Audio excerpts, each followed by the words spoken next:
দর্শক, খুলনার খবর লাইভে আপনাদের সকলকে স্বাগতম। দেশ ও দেশের বাইরে থেকে যে যেখান থেকে আমাদের সাথে সংযুক্ত হচ্ছেন সকলকে স্বাগতম। দর্শক, আসলে আপনারা দেখতে পাচ্ছেন যে তাদের যে স্বজনরা, তাদের স্বজনদের যে ইতিমধ্যে কিন্তু তাদের যে সন্তানের যে কান্নার যে আহাজারি তারা আপনারা দেখতে পাচ্ছেন। আসলে ঘটনাটি মূলত খুলনায় ছেলে ধরাকে সন্দেহ করে রাজু শিকদার নামে 25 বছর বয়স তার, তাকে কিন্তু গণপিটুনি দিয়ে হত্যা অভিযোগ উঠেছে ইতিমধ্যে। আসলে আমরা এতটুকুই জানতে পেরেছি, এ বিষয়ে আসলে আপনাদেরকে জানানোর চেষ্টা করবো। এখানে কিন্তু তার স্বজনরা কিন্তু উপস্থিত আছেন এবং আজ মঙ্গলবার 18 আগস্ট কিন্তু সন্ধ্যায় মহানগরীর যে আরংঘাটা থানাধীন রায়েরমহল এলাকায় এই ঘটনাটি ঘটে।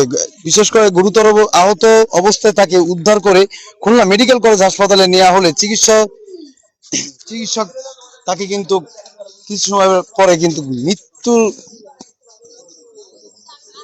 মৃত্যুবরণের ঘোষণা করেন। কিন্তু এখানে ইতিমধ্যে কিন্তু আইন শৃঙ্খলা বাহিনী এবং তাদের যে স্বজন, সেই স্বজনরা আছে। আসলে আমরা তাদের কাছ থেকে একটু জানানোর চেষ্টা করব আসলে লাস্ট সে কখন বাসা থেকে বেরিয়েছে, কি দিয়ে কি হয়েছিল, তারা জানেন কিনা এই বিষয়টা আমরা জানার চেষ্টা করবো আপনাদেরকে। আমাদের সঙ্গেই থাকবেন।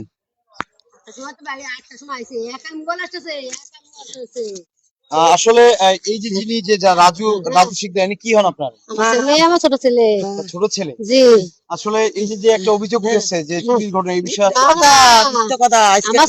দোকানদারি মঙ্গলবার দিন দোকান করে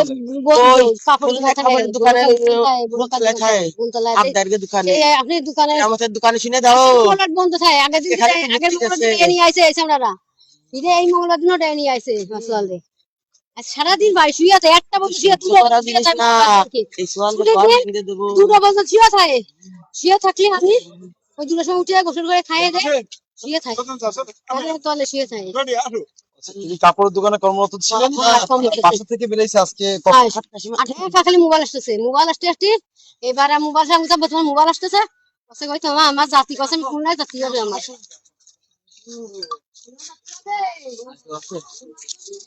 দর্শক, যেমন শুনছিলেন যে আসলে তিনি কিন্তু এই যে রাজু শিকদার, যে 25 বছর বয়স, তিনি কিন্তু আরংঘাটা একটি কাপড়ের দোকানে কিন্তু কর্মরত হিসেবে আছেন। তার মা ইতিমধ্যে আমাদেরকে জানিয়েছেন এবং এই বিষয়ে কিন্তু তার আম্মা জানিয়েছেন তিনি কিন্তু ঠিক রাত 8টার সময় বাসা থেকে বের হয়েছেন। তার একাধিক ফোন আসার কারণে তিনি বাসা থেকে বের হওয়ার পরে কিন্তু তার কিছু সময় পরে কিন্তু হঠাৎ করে এই সংবাদটি তার মা শুনতে পান এবং তার মা এবং তার রিলেটিভ আত্মীয় স্বজন আরো 2-1 জন আসছেন। দর্শক, দেখতে পাচ্ছেন যে এখানে ইতিমধ্যে কিন্তু তাকে যে মর্গের যে ফ্রিজিং রুমে, সেই ফ্রিজিং রুমে কিন্তু ইতিমধ্যে তাকে রাখা হয়েছে।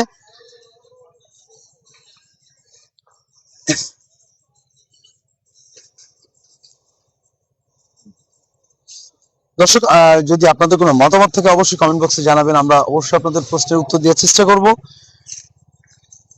আমাদের খুলনার খবরের সঙ্গেই থাকবেন। আপনারা কি হন, এমনি পরিচিত?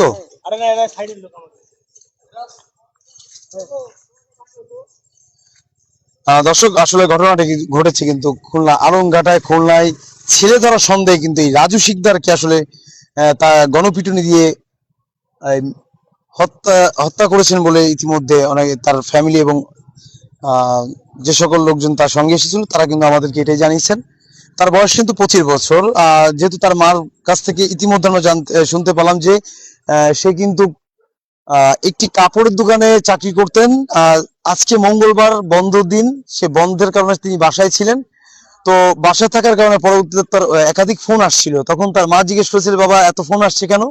তারপরই কিন্তু তার ছেলে বাসা থেকে ঠিক রাত 8টার সময় বের হওয়ার ঠিক 15 থেকে 20 মিনিট পরে তার মার কাছে এই ধরনের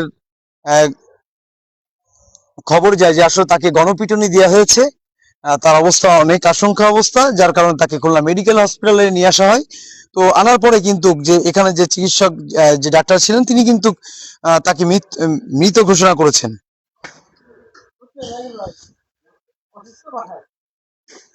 ঘটনাটি কিন্তু আজ 18 মঙ্গলবার সন্ধ্যা ঠিক নগরীর যে আরংঘাটা থানাধীনের যে রায়েরমহল এলাকায় এই ঘটনাটি ঘটেছে। আহ, তাকে গণপিটুনি দেওয়ার পর তার গুরুতর আহত অবস্থায় কিন্তু তাকে খুলনা মেডিকেল হসপিটালে নিয়ে আসা হয়েছে। তারপরে তাকে মৃত্যু ঘোষণা করা হয়েছে। এবং স্থানীয় সূত্রে পুলিশ জানায় যে মঙ্গলবার বিকালে 6:30টার দিকে রায়েরমন এলাকায়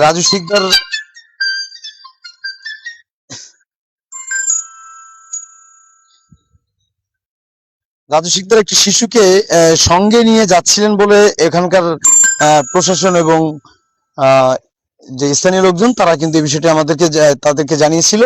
এ সময় স্থানীয় কয়েকজনের মধ্যে তাকে ছেলে ধরার সন্দেহ হয় বলে এক পর্যায়ে কয়েকজন স্থানীয় ব্যক্তি রাজুকে আটক করে জিজ্ঞাসাবাদ শুরু করেন। পরে তাকে এখানে আস্তে আস্তে সাধারণ জনগণের উপস্থিতি বাড়ে। পরবর্তী তাকে একত্রিত হয়ে তাকে কিন্তু গণপিটুনি দেয়, আমরা কিন্তু ইতিমধ্যে জানতে পেরেছি।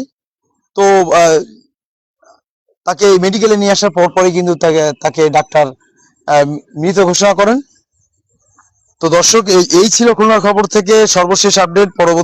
পরবর্তী আবার নতুন কোনো আপডেট নিয়ে আপনাদের মাঝে ফিরে আসবো। এবং আপনাদের যদি কোনো মতামত থাকে অবশ্যই আমাদের কমেন্ট বক্সে জানাবেন। সবাই ভালো থাকবেন, সুস্থ থাকবেন। আল্লাহ হাফেজ।